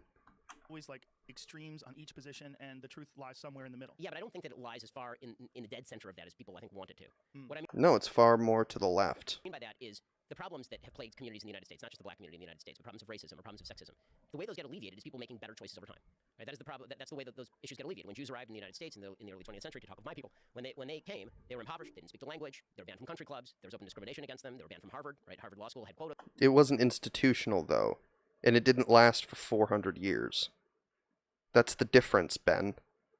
Are you really trying to play the oppression Olympics here? Are you serious? On Jews. The way to fight against that. And I mean the oppression Olympics in America, because what happened over in Europe in the 40s was clearly awful, but that didn't happen in America, and we're talking about America, Ben. Is to make good decisions, and so you fight against the system to make sure that the system has rules that apply equally to everyone. Right, but you clearly see that there's a big difference between people coming over here willingly and doing so in order to better their lives versus someone whose ancestors were dragged over here to be sold as property. Well, Yes, exactly. Thank you, Joe. Yeah, I'm surprised he actually pushes back on this issue. And then dealing with the repercussions of that being your family history and red line laws and all the other things that were put in place to sort of keep them in very specific areas, which to this day remain crime-ridden, gang-ridden, deeply impoverished communities. Well, that's true, but the question is how much of that is historic redlining and how much of that is an 18-year-old kid today deciding to pick up a gun and shoot somebody. Oh, I was waiting for this segment. I was waiting for him to say this because he's about to ignore society's influence on a person's upbringing completely, and he's going to play the personal responsibility card. Ooh. But how much of that 18-year-old kid today deciding to pick up a gun and shoot somebody is based on him growing up in this fucked up environment where that's what he models, where every Yes. If that's all that you know because your parents grew up poor and had to resort to crime to make ends meet, and their parents had to do the same, that's all you're going to know, and you're going to associate that with normal. That's what you have to do to make it in the society. I don't know where the confusion is here. everything around him is crime and gangs, and you imitate your atmosphere, which is what all humans do. Right, but the answer is there's only one way to break that chain. What way is that? That way is to not pick up a gun and shoot somebody. I think Meaning that's a simplistic way of looking at it if you're on the outside of that community and you're not one of I'm not going to buy followers to be famous. No, thank you. those 18-year-old kids that grows up with the incredible influence of all the people around him, and that's all you see, and that's all you know. Well, but the problem is the only way that's going to be the thing that your kid doesn't know is for you not to do it. At some point, personal agency has to come in. It does, Because but education, and teaching them about personal agency, and letting them understand that there's a way out of this, and that the path that they see being replicated over and over again by these people that wind up dying young, that wind up going to jail, that there are other options. There's a lot of kids that never get that other information, or if they get it, they get little blips of it, but the vast majority of the information, the vast majority of the influence they get is terrible. Well, Yes, because in black communities, there's a massive problem of the education system in those areas being incredibly substandard. Because schools in America, for some stupid fucking reason, are funded by property taxes. And when you live in a very impoverished area, your property taxes are not going to pay for a whole lot. And I know Ben is going to advocates for school vouchers so that the poor black kids can go to the rich white kids' school, but that's not really fixing the problem. That's just sending them somewhere else. We need to invest in these communities, invest in education in ways other than by property taxes, invest in businesses in those areas, invest in infrastructure, and invest in these communities in a profound way to try and alter these the affected people's view of the world and their opportunities in our society. But we're failing to do so, and that's why we're seeing these issues in these communities, and Ben's going to completely blow it off. I totally agree with this, and this is why I think the worst thing that you can say to a Oh, kid is do you're you? born behind the eight ball, and no matter what you do, you're not going to succeed. Yes, Right? That's agree. literally the worst thing you can say to a kid. What you should be saying is, look at how your grandfather was born behind the eight ball, and look how hard he had to work in order to get ahead, and look at all the If opportunities. that's true, though. But if your grandfather wasn't ahead, didn't get ahead, if your grandfather was in and out of jail, if your father was in and out of jail, everyone around you is like that. If there's literally no influence that's positive in your life.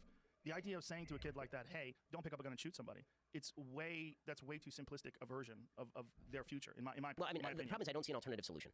I When think, you're an talking about alternative solutions. I think an alternative solution is there has to be some sort of large-scale intervention in these communities to do something about what has already been set in motion and the momentum that keeps continuing decade after decade. That- I don't know what could be done. Well, that's the problem, is that I think that a lot of the solutions that have been proposed have already been tried. Meaning Like that, what? okay, so for example, LBJ thought that the way to alleviate a lot of these inequalities was the war on poverty. And he openly talked about this. He gave a speech very famously in which he said we're trying to guarantee equality of outcome, not just equality of opportunity, equality of outcome. And you can't hold a race where somebody's starting 20 yards behind and then fire the gun and say, okay, it's an equal race. Right? So you have to get the person who's 20 yards behind to actually get up to the starting line so that they're equal. Yes, that's exactly what we did He wasn't even. It's not 20 yards behind by any means, but that's exactly what's happened in America. And you're going to dismiss that. I'm very confident you're going to dismiss that. But that's exactly what happened in America, which is why we have programs like affirmative action, why we need to invest in education and in these communities where we see these kinds of problems. But people on your side of the aisle refuse to do so and are big proponents of the pull yourself up by your bootstraps kind of ideology. It's hard to do that when you don't have bootstraps to begin with. equal. And so the idea was we're going to fight this war on poverty and alleviate poverty largely through transfer payments and through the government taking a forcible step in favor of alleviating people's lives. We've now spent $22 trillion in the war on poverty, and we have about the same number of black Americans living under the poverty line as were living under the poverty line by the late 70s. The real issues that are creating intergenerational poverty, everyone knows this, but remains true. The number one predictor of intergenerational poverty in the United States remains single motherhood. The single motherhood rate in the black community was 14% in 1960. It is upward of 70% today. That's not unique to the black community, by the way. It's true in the white community as well. The 5% of white kids were born out of wedlock in 1960. Today it's upward of 40%. That is not, something has happened, and it is not a matter of increased racism. That's not happening because of increased racism. Yes, it is happening because of increased racism, or not, maybe not increased racism, but it is because of racism. Because a sizable number of single mothers are not in that position voluntarily. It's because blacks are incarcerated at incredibly much higher rates than whites in this country. Black communities are over-policed, and so that leads to higher rates of crime because they're arrested at a higher rate. And white perpetrators are undercharged, meaning they don't spend as long or if any time in jail for the crimes that they do commit, meaning that those fathers are not taken away by the state from their children, largely for victimless crimes such as marijuana usage. Like, there's a lot of drug crimes, drug imprisonments in the communities, in the black community, that have taken fathers away from their children and made single mothers because we're arresting people for a little bit of weed and imprisoning them through mandatory minimums for decades at times. This is not something that every single one of them is voluntarily taking on. And if your father left, if your grandfather left when your grandma had your dad or your mom, and then when your mom had you, your dad left, that's all you know. That's a product of your upbringing. You're not ingrained with those ideas of having a two-parent household. And it's not just a mom and a dad. It could be a dad and a dad. It could be a mom and a mom. It could be three parents. I mean, polyamory is a thing. But if your grandfather was taken away to prison for a low-level drug crime or some other bullshit charge to police up the black community, and then or the same thing happened to your father, that's not your fault, but that's all you know. It's a product of your upbringing as well, Ben. Racism, right? That is happening because there's been a cultural change that does not place tremendous emphasis for black or white or for anybody on personal responsibility and personal agency. There needs to be a mindset change. We do this, by the way, in all other areas of American life except for the most important decisions. In the area of sports, nobody does this. This is a point Shelby Slimans. In the area of sports, sports does not influence your daily life. Sports is not a massive influencer in any person's life other than the professionals that play it, and that's because they have a financial incentive. You're equating professional sports, or sports in general, I guess, to life choices and the society in which you exist. Sports is an activity. Living is not.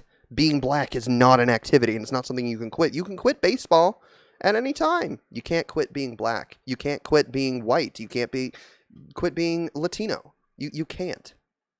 You can quit baseball.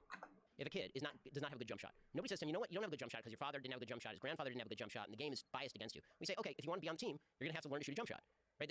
That sounds harsh, that sounds bad. But sports are different. And here's why sports are different. Because sports, you enter them independently of your culture. Thank you. Thank you, Joe. What you're trying to do on the parameters of the rules and the people that you're competing against. That's how you look at it. So whatever culture you're from, you walk into this new thing with this very rigid set of rules. Like, I don't think white people or Jews or Asians have a monopoly on valuing education or a monopoly on hard work or punctuality or anything. I think that black people... They've given way more opportunities to pursue those things in this country than black people and people of color are. Particularly white people and Asian immigrants coming over from China, because they are wealthy and they can put themselves in wealthy communities. The people that are coming over from China are wealthy businessmen I would say, and women, but predominantly men over in China. They're wealthy individuals that can afford to immigrate into this country and place themselves in wealthy areas that have solid educational programs. People of color don't have those opportunities in a vast majority of cases. exactly the same capacity as any people of any other race to do all of these things, and those are the preconditions for success. You either No, they don't, and that's what you're ignoring. meet them or you don't. I mean, Right. that's true for everybody. But for success. But don't you think that a lot of that is predicated on the environment that you develop in, and the people that you're around, and the lives that you imitate, and the influences that you have around you? Someone has to do something to influence those kids in a different way. Look, I was very fortunate when I was young that I discovered martial arts, and it kept me from being what I could have potentially been, a bad kid. Like it gave me. I took martial arts when I was young, and it cost my parents, me and both of my brothers did it. It cost my parents over $100 a month. I mean, I was very young, so I don't know exactly the number, but I know it was a triple digit number that it cost them a month for them to put us into this program. People of color don't have that kind of money if they're in these situations, so they can't enter something like martial arts or any other organized activity like martial arts that costs money to do. You know what would fix that? Publicly funded organizations like that. If they taught martial arts at the Y for free and you could just go and do it, sure. But martial arts classes cost money. And if you're financially disadvantaged and are born into poverty, like people of color have, and black people in particular have, for generations, you don't have that opportunity. Me something to focus on. And I didn't grow up in a bad environment, but it wasn't the best. There's a lot of people out there that grow up in horrific environments and they never have that thing. They never have something. They don't have a father around, or they don't have a mother around, or whatever bad influences they have are overwhelming. And they don't, it's very difficult for someone to just, air quotes, get their shit together. It's very difficult. For sure. That's why, to this day, there's so many books about losing weight. Don't you think everybody wants to lose weight that's fat? They do. Everybody who's fat wants to be thin. They do. But it's fucking hard. That depends on the experiences of each person. That is true to a point, but if you're born into an economic situation where you can't afford to do organized activities, such as martial arts, like Joe is saying, you don't have those opportunities. If you're born into a situation where you don't have a two-parent household of either gender, or if you are born into a situation where your father is present, but they are hauled off to jail on some low-level drug crime for years because of mandatory minimums, you're set at a disadvantage. If you're born poor, you don't have those opportunities. I was very fortunate. I was born into a middle-class family. I mean, when I was very young, we weren't, but for the most part, most of my childhood was spent lower middle class, and then as I got older, my father started making more money, enough that my mother was able to stay home. But if you don't have those kind of societal advantages or financial advantages, you don't have those opportunities. You don't have that kind of structure. For sure. And that's nothing in comparison to changing your whole life. But you would say about somebody losing weight, you know what's not useful here is lamenting how bad your family has had it with regard to losing weight. Like, at a certain point, if you want to lose the weight, you got to figure out a way to lose the weight. That's true, but this is based on the information that I have. I have this. But that's something that's based on an individual level, losing weight. That affects you personally. There's not a system in place that affects a certain group of people, making them fat. There is a system in place that keeps black and brown people in this country poor, and has for generations. And breaking that cycle is a lot harder than making the personal choice to eat differently. When you can get the same, you can get fatty foods and you can get healthy foods at the same grocery store you go to for about the same price. You can't do that with societal issues that put you at a disadvantage. It's a vast scope of information that I've been able to absorb. If you're in these isolated environments and everyone around you is involved in gangs and crime and drugs, it's very difficult to model yourself after something that you don't see in real life. Well, so totally true. And that's why, again, more information needs to get into areas. I agree with a lot of the opportunities that need to be provided by education. Getting people to be educated outside their local public school would be a good change. Being able to move outside your crap local public school and go somewhere else.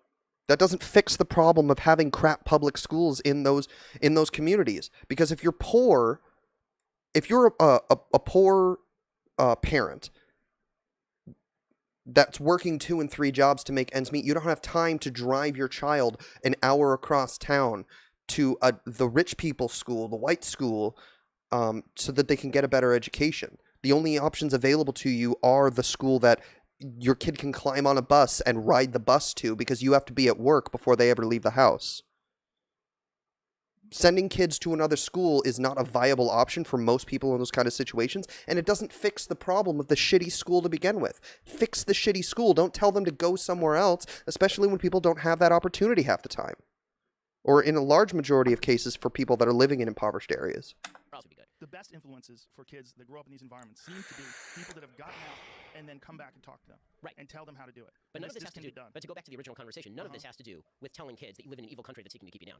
Well, maybe not, but there has been. There's a difference between telling kids that they live in an evil country that's trying to keep them down and telling them, hey, there's shit that's going on in this country that disproportionately affects you as a person of color, as a black person, that doesn't affect white people, and you're going to have to fight against that.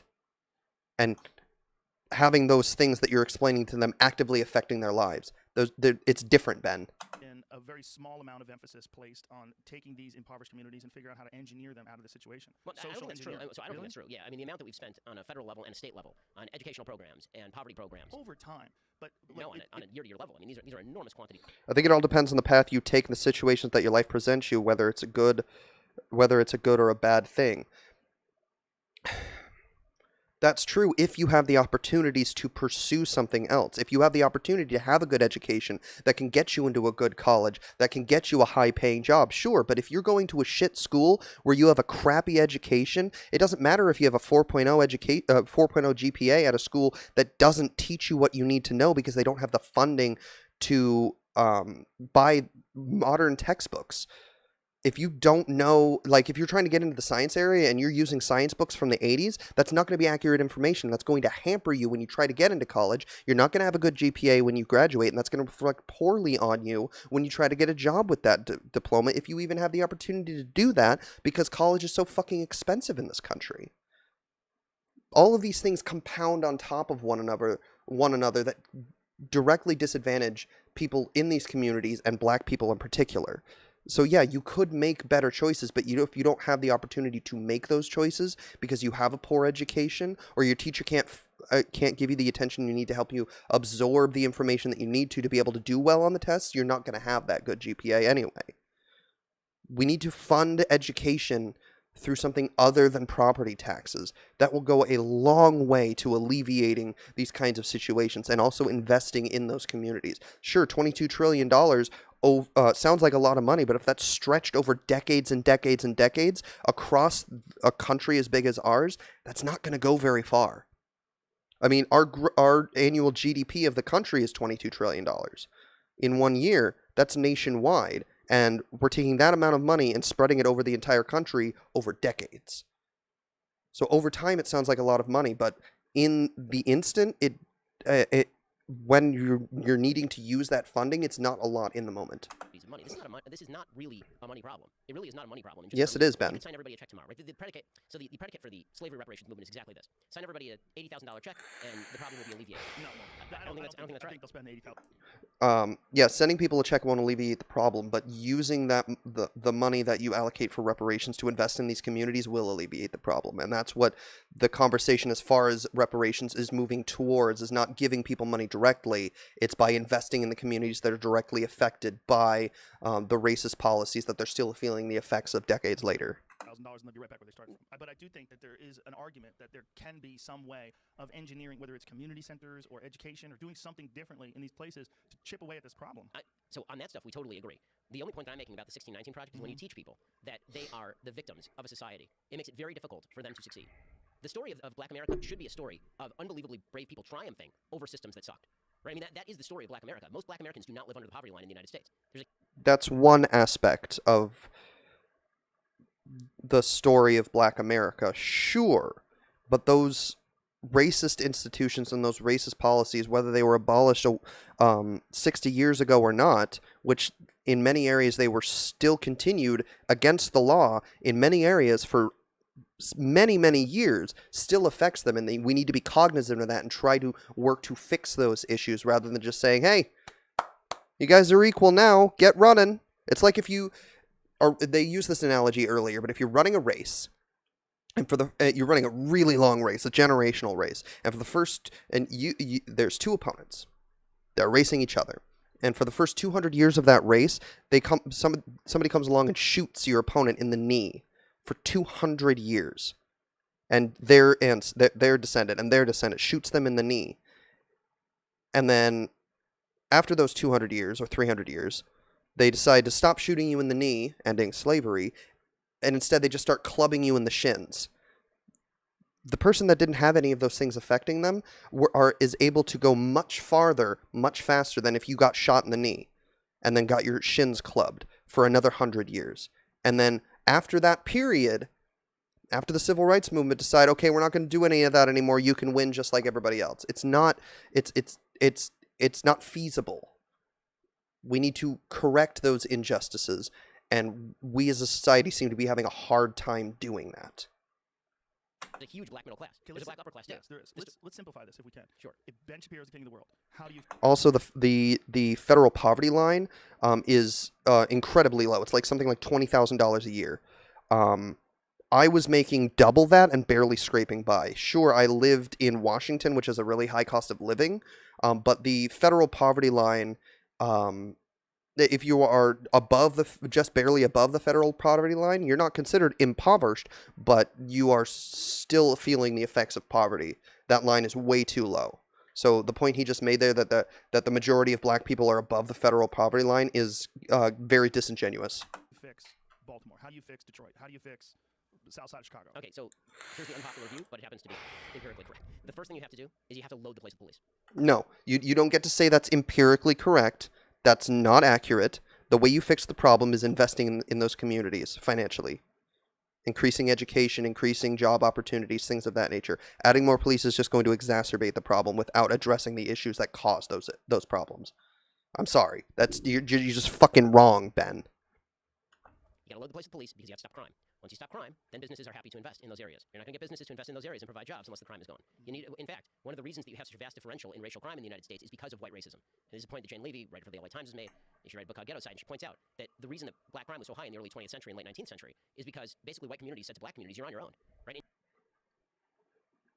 Yeah, the reason why crime is so bad in these communities is because of poverty.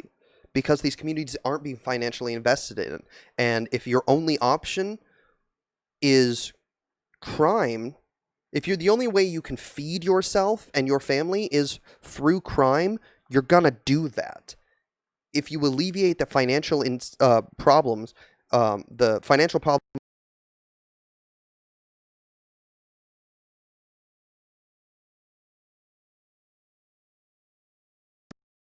away on its own. It will still be there, sure, but you will not have nearly the problem that you do now, because that, for a lot of people, is the only option they see viable to themselves. Enjoy. And so the crime rates ended up spiking because there were no police there. You have to make sure that law-abiding people are protected, that law-abiding businesses are protected, that people want to live there, that people want to invest there. You have to have a reestablishment of faith in churches, right? You need social institutions outside of government that are promoting things like family. You need more. One of the reasons you need more companies in these areas is they can offer educational opportunities to kids, internships, deals to go to college and then come back and work for us for a couple of years. Right? You need opportunity, the same way that opportunity is built anywhere else on earth. You need to provide a safe space for business to work and for free speech to flourish and for education to be valued. You need to go in, you need to make clear to every kid, if you graduate high school, then you will have a shot at college, which, by the way, is 100% true today. Right? If you're a black kid and you graduate high school with any level of achievement, you'll have a very solid shot of at least going to a community college, and if you score even decently on the SATs, of going to a very high-level college. Right? Affirmative action programs are extraordinarily common across the United States. But the first message is... Yes, because that was one program that we instituted to try to alleviate these problems. But the problem is, if you go to a shitty high school where where you don't have the resources to learn what you need to be able to succeed, and your teacher does not have the ability to give you the attention that you need to be able to absorb the information, and is not funded well enough to give you the computers and the textbooks that you need, you're not going to be able to succeed in that college. You're not going to be able to score high on the SATs because of the education that you received at an underfunded school. So telling black kids just graduate high school, that's not a solution if the high school diploma that they get is a substandard education. we are going to ensure that law and order prevail here, a safe space for life, liberty, and property, and ownership of private property. And we are going to make sure that you as a law-abiding citizen have the opportunity to succeed. Because the biggest obstacle to young black kids growing up in the inner city, again, is not history. It is in the moment. The drugs, the crime, the fact that there are no fathers in a lot of these areas. Roland Fryer, black professor at Harvard, he's done excellent work showing that actually the number one factor in allowing kids to rise is not even having a father in the home, it's how many fathers there are generally in a community. So you can have a single mom, but if there are a lot of other male father figures around, that helps fill in the gap, right? These are practical things. Giving kids the ability to pick the school they go to. The gender of the strong figure in a kid's life is irrelevant. You could have a strong woman that would be a positive influence even to a young man. The gender of this figure is irrelevant. So they don't have to go to the local crappy public school if it's a local crappy public school. It would be a solution here. But this It would not be a solution because they wouldn't be able to go to that school if their parents don't have the time or the resources to send them there. They would be trapped at that shitty school. Fix the shitty school. Don't tell them to go somewhere else when they don't have the opportunity to do so. It starts with the notion that it is not racist in the slightest to suggest that law and order have to prevail and that law-abiding people should be protected in their exercise of their rights. I think you're 100% right on that, and I think although that might be an unpopular opinion, I agree with you. I think that is very important. Now, what do you do in this environment when you look at the way people distrust the police now? In particular, I mean, I've been reading stories about cops going to Five Guys Burgers and they can't get served because people won't serve cops. And this idea that all cops are bad, and this is a really The phrase is all cops are bastards, and it's a very nuanced argument, but go on. disturbing perspective to me, because you're seeing what's happening right now in Chicago. You're seeing what's happening right now in New York, where you have this massive uptick in violent crime because it's perceived that the police presence has been diminished greatly. So It hasn't, though. It's actually been increased. So the idea of defunding the police, as I said earlier, has nothing to do with the uptick in crime. how do you reaffirm the trust in law enforcement, and what do you do to reform law enforcement? Because clearly there are some people that are cops that should not be cops. Yes, there are a few things that you can do right off the bat, and that people right, left, and center have sort of talked about. And one of them is that you can abridge qualified immunity in certain areas. So qualified immunity is the idea that you're not liable to civil suit if you don't do something bad that has specifically had a precedent in law. So you could do something bad, but as long as nobody else has done the same exact bad thing before, you're not subjected to civil liability. You How could so? curb that. Explain. I actually agree with him on that. It's a little complicated. So qualified immunity generally means that if I do something bad, then as a police officer, if I act within the scope of my general reasonable authority, you can sue me for it.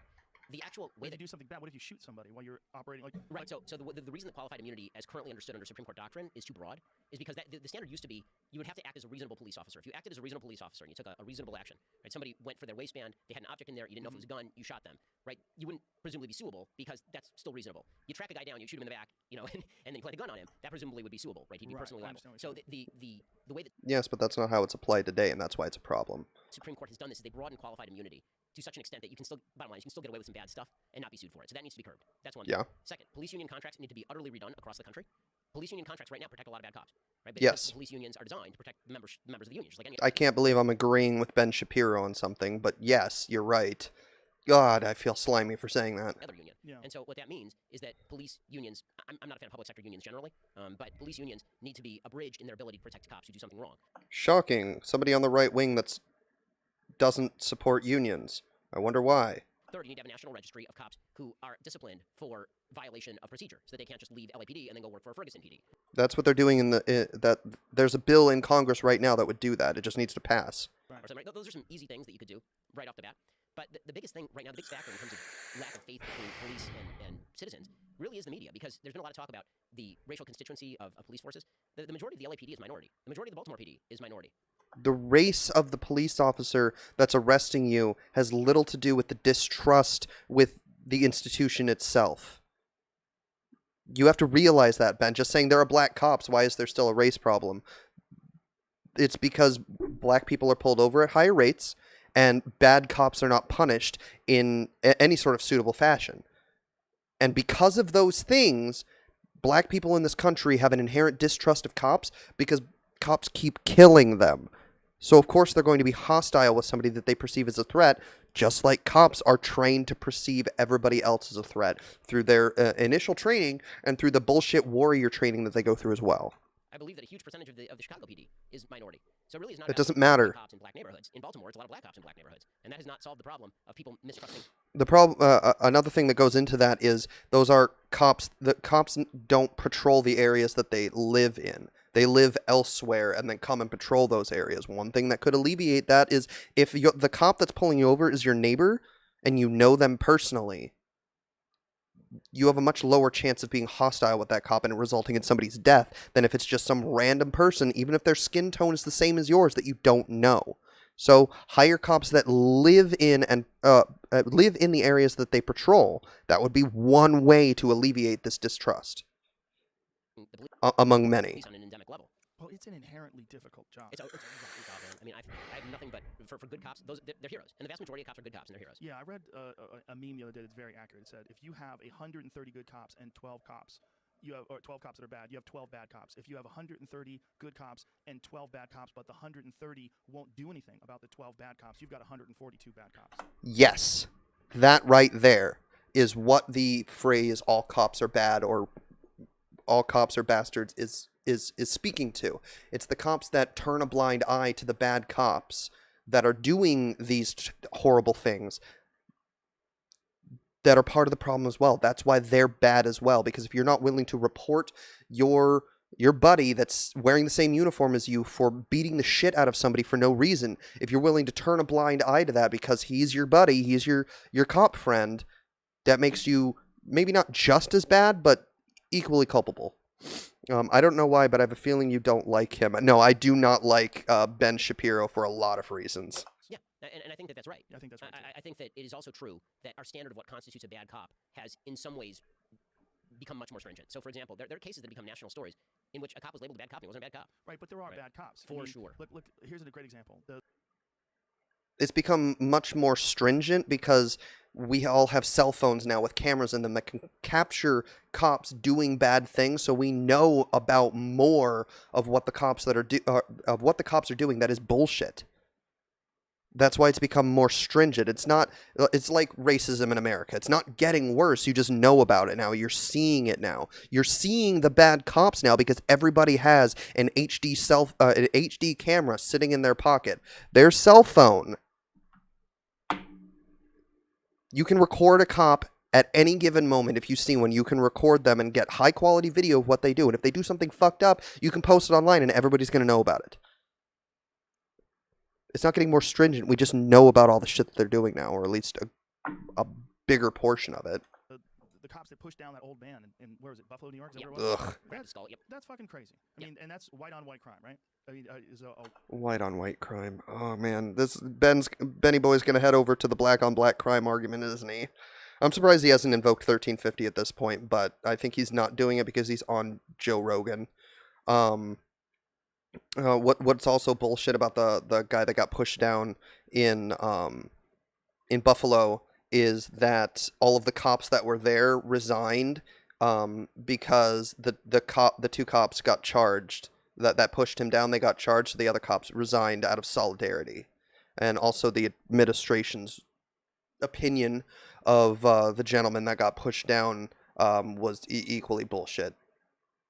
a white guy pushes this old man down, and the most bonkers part about that was the way the president reacted. Like, the way he felt seemed funny. Maybe he was Antifa. Yeah. Maybe he was undercover. That right there, that's what I was talking about. Like, it was literally the worst possible reaction to watching an elderly senior citizen get pushed down by a young, strong man. You mean President Trump had the worst possible reaction to a thing? To a thing? I can't believe it. Reaction. Yeah, I mean, Unknown. President Trump having bad reactions to look, things. I'm a big supporter of law enforcement. I have a lot of friends that are cops. I know a lot of people from martial arts that are cops from the UFC. I know a lot of cops from jiu-jitsu. I knew a lot of cops growing up from all the different martial arts disciplines that I engage in. A lot of cops get involved in that. There's a lot of good cops. There's a lot of good people out there, but it is a fucking insane job, and so many of them have PTSD. For sure. But I will say that one of the great myths is that That's a problem, Joe. And it's a problem that we as a country aren't addressing because although knowledge about mental health and our opinion on mental health is improving, it's not going at the rate that we need it to. And we have cops that have PTSD that are still out on the streets policing, and it's affecting their job performance and affecting the people that they're policing directly. the big threat to the black community in the United States is law enforcement. It's just nonsense. It's not only nonsense, it's counterproductive nonsense. And you're seeing People aren't saying that. It's just saying that they are a threat, and it needs to be addressed because it's something that the system, it is the system, which is why we need to address it. It's not, well, they're not saying it's the biggest threat, but it is a threat and one that can be directly addressed through legislation, like directly. And we need to do that. it. But it is a Well, threat. It is a threat It is, oftentimes. it is Thank on you. a data level an extraordinarily small threat. Law enforcement as a threat to black life on a generalized level is extraordinarily small. The Washington Post database last year showed a grand total of 15 black Americans shot unarmed across the United States in a country of 42 million black people. That only accounts for shootings. That doesn't account for beatings, wrongful arrests, wrongful being pulled over without a cause, being searched without a cause. I have a video up on my YouTube that goes into the 1350 argument and statistics from major city Ferguson and Washington D.C. that showed that blacks in those communities are pulled over like something like 4 or more times than white people and searched 4.5 times more than white people in the community that get pulled over. Yet it's whites that get searched. They're more likely and more often have contraband in their possession, yet black people are pulled over and searched more often. Problem is, when it happens, it doesn't matter what the statistics are. If people see that Well, video, It's not just police killings. and that video gets shared 200 million times, it looks like there's 200 million white cops killing a black guy. Well, and this is why I say that the media's treatment of this stuff is just horrific. It's not just the media; it's social media. Social Yeah. media blowing this stuff up, and it's got Social media is making you aware of the problem. The mainstream media sure is not handling the situation well, but you can't blame social media because those are millions of individuals sharing those videos. You can't really legislate that away without hampering freedom of speech. And it's making people aware of an issue rather than turning a blind eye to it. gotten to the point where if you say that's a horrible situation, that's also an anecdotal situation. Here's some data. If you present the data, it's like, well, are you ignoring people's lived experiences? That's racist. How can you present the data? The data doesn't take into account the full story. Nobody takes into account an awful lot of the story, which is why it's called data. The problem is if there are variables that are unaccounted for in a study, that study is not reliable. That's how data works, Ben. Right? Like I just don't. Anecdotal evidence is evidence of an anecdote. It is not. It's not anecdotal if it's part of a broader trend. Anecdotal evidence would be like me saying that a cop pulled me over and he was a jerk, and so all cops are jerks. But if you have 1,000 anecdotes in a concentrated area, it's no longer anecdotal, it's statistic. Evidence of a broad national trend, nor is it And it's more than a 1,000. broad national policy by cutting back funding to the police in a time of rising crime is a good idea because you saw a video on. Crime has been on a downward trend since the 90s. It's not we're having a minor spike right now. And that can be attributed to the pandemic and the financial problems that people are facing. But crime is not on the rise. We're seeing a spike during a downward trend, and there are extenuating circumstances that explain that spike. YouTube. Well, I think I'm we sorry, both no. agree that's a terrible idea. But when you look at these videos, the positive side, if there's any positive side, is that they're accountable now. And this has been going on forever. If you talk to people that are black that grew up, They're not accountable because even though people are seeing it, nothing's being done about it. Now things are being done about it after 2 months of protests, but things weren't being done about it until people took to the streets during a fucking pandemic, because that's how important this issue is. in poverty-stricken areas, they will tell you horrific stories about being abused by cops. And I think the number's like 25% more likely. A black person or brown person getting any sort of interaction with a cop is 25% more likely to become physical or for them to be abused. It's 4.5 nation. It's 4.5 in major cities, 2.5 times nationwide. It's not 25%. That's real. Right. When you look at the statistics of them being killed, yeah, white people get killed more by cops than black people. But there's way more white people. No, even on a percentage basis, you have to use the control group of crime. No, it's 4.5. So it's 4.5 times more likely to be shot and killed by police if you're a black person than a white person. And you're 2.5 times more likely to have a physical altercation with a police officer if you're a black person than if you're a white person. You can't use the control group of raw population. So you have to look at people who are in situations where a deadly interaction is likely. No, you do look at the broad population, because the broad population interacts with the police all the time. I think there was I forget the number exactly, but it was like 350 million police interactions nationwide in a nation with a population of 325 million. So that's more than one for every person in this country. There have been multiple studies that show that black people are not in more danger of being shot by cops than white people. But you are lying, Ben. I'm sorry. That is factually inaccurate.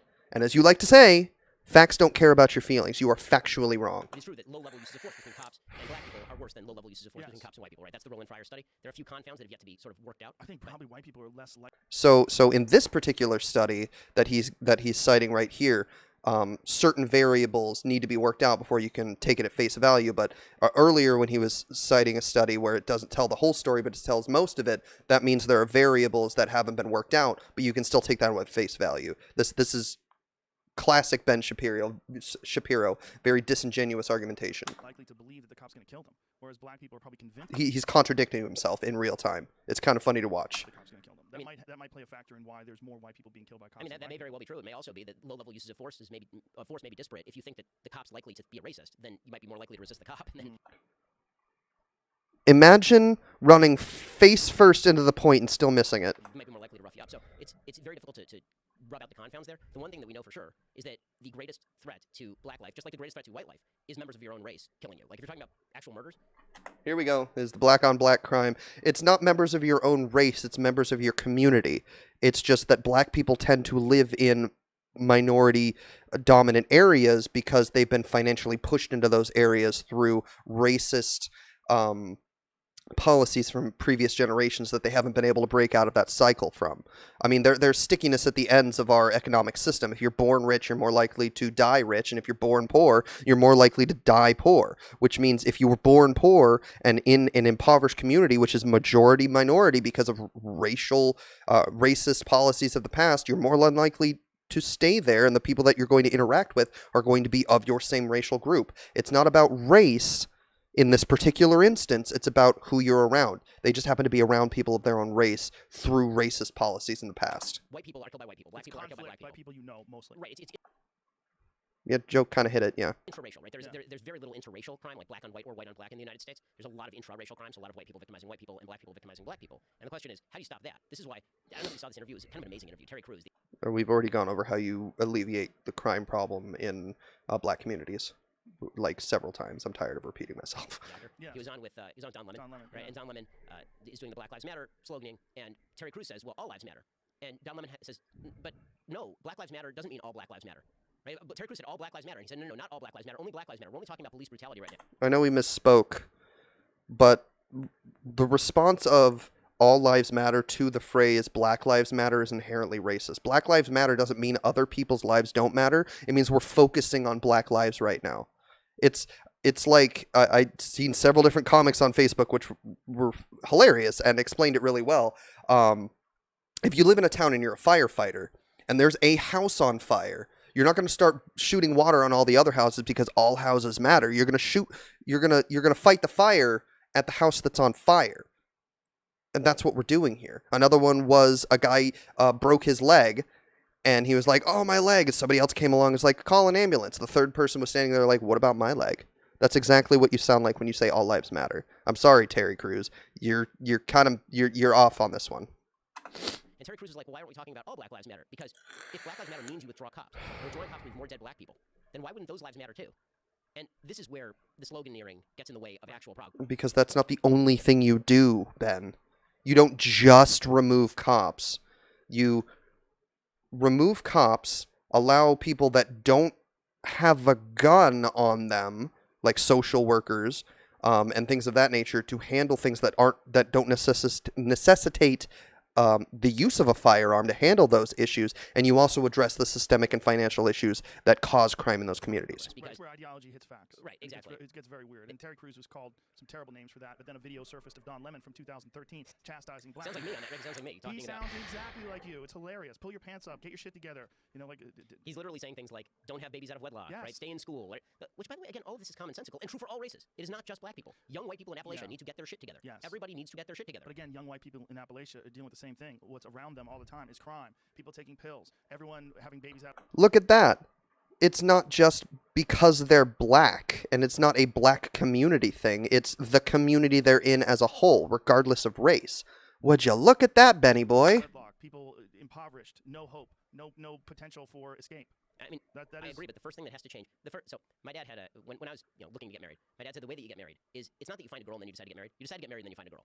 Meaning that you have to sort of make up your mind that you're in the mode of. This might be where we. No, when I met my wife, I had no intentions of getting married anytime soon or having kids. I figured I at the time I was in the mindset that I didn't want to get married ever. And then I met my wife, and then rather quickly, but over time, I got into the mindset of I want to marry this person, and we've been married for 8 years now, and we have a child. Like, it worked out for me. It doesn't work out like that for everybody, but you don't decide you want to get married and then meet somebody. Sure, I agree with the idea of you should be dating with the idea that this might lead to marriage, but you don't go looking for marriage specifically. You look for somebody that you can be compatible with, and then you decide on whether or not you want to marry that person. Disagree the most. And I know his opinions are very heavily informed by his religion, but I mean, so he's got a bias here, but that's not a mindset that would work for most people. That's a good way to get hooked up with the wrong lady, bro. Well, you make a life decision And that's right, Joe. that you're at that point in your life when you want to make a decision This along is those what I lines. think. Get married when you love a girl so much you're willing to do something so fucking stupid that you're willing to get married to her. Because getting married to her is How old were you when you got married? less painful to you than the idea of losing that person. Because I think marriage, the good thing about it is that there's financial protection for the family, particularly when there's children involved. I think that's when it's the most important thing. You know, I think financial protection for the children. Look, I grew up without child support. My father was a deadbeat dad, so I know what it's like to be poor because your father doesn't support you. I think that's horrific. I've seen it in many situations. I know many people that have been the victim of this. It's disgusting. There are a lot of shitty men out there that don't take care of their kids. White, black, Asian, it's universal. Yeah, it's universal, but Ben looks at it through the prism of lens and looks at it as though it's a problem in the black community. He bloviates about how, oh, it's present in white people too, but he heavily focuses on the black community.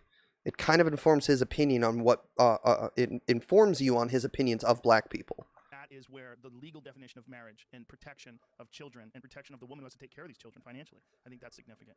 When it comes to Why couldn't it be a man that has to take care of them? bringing the state in to somehow or another solidify your love. Like, you know, I love you, you love me, but let's bring in a bunch of fucking people we don't know and write it down on paper. That's nonsense. Well, I totally agree with that, obviously. But the point that I'm making is that when you want to make a change in your life, you first have to commit that you want to make the change before you make the change. Well, sometimes you meet someone, that's why you want to make a change. No, but before then, okay, so not to get into marital advice here, but like, but I have some, you know, I've been married for 12 years at this point. Thank God, very happy marriage. We have 3 kids, and the reason that I say you have to make up your mind that you want to get married before you get married is because you look for a different set of factors. Then, if you make up your mind you want to get married, what you're going to look for is commonality of value. How are we doing on time? Oof. Who's the person you want to build your life with? Do you share interests? Do you share a vision for the future? Whereas if you sort of fall into it, then you can fall in love with somebody you don't share any of these things with, and it makes it a lot more difficult later on to actually. That's why you don't.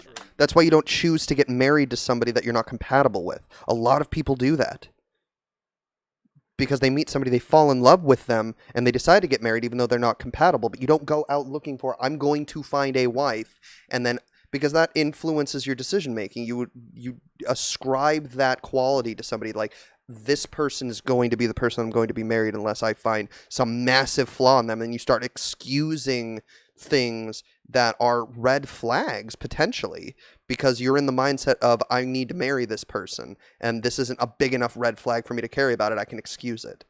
Whereas if you meet a person, get to know them, find out that you're compatible, and then get yourself in the mindset of, I want to marry this person, that'll probably lead you to a much more successful marriage, at least in my opinion. And I'm not a marriage counselor, so take it with a grain of salt. I've just been married for 8 years, and I'm 28, so.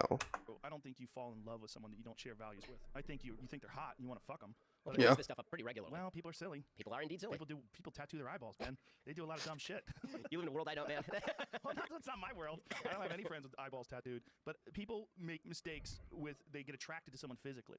And, you know, particularly men are, and I guess women too, I'm just not one of them, are attracted oftentimes by people they think are sexy, but are a bad choice in terms of a life partner. Right. But I don't think you fall in love with those people. They just become How many someone dudes who's have married a mad girl at just you. because they thought they were hot? A There are a lot. But So. men, Did you say dudes? I'm going to assume he said dudes. period. It's not just Jews. Like, the drug of sexual attraction is the most sold drug in the United States. It sells cars. It sells homes. Okay, I'm not. That's what you're saying. Well, of It's course. the worst fucking false advertising we have. You know, Jonathan Haidt, in his biz, they Yes. think that the passion you feel at the very beginning is how much you want to be with them. I'm not interested in analyzing his It was marriage. when you were 20, before you fall into bed together. You're not going to live the rest of your life with. That's where you and I probably disagree. Yeah.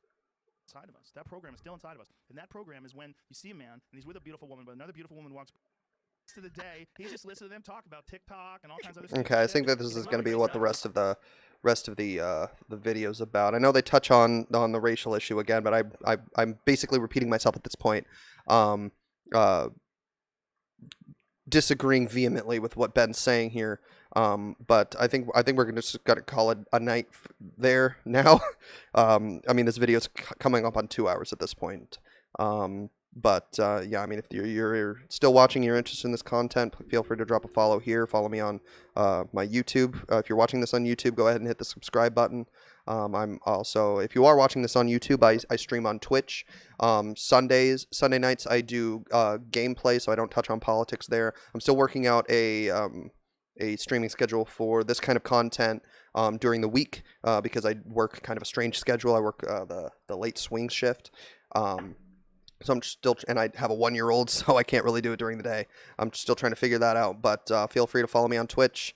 Follow me, subscribe to me on YouTube. I have a Discord you can join. You can chat there. We can even, discuss things when I'm live if you want to voice your opinions. Follow me on Twitter, as well. And I always tweet out when I'm going live. But if you made it to the end of the video, thanks for tuning in. Thanks for sticking with me. I know it's been a long one. But I'm kind of dipping my feet into this whole bread tube YouTube side of things here. But yeah, thanks for tuning in. Peace.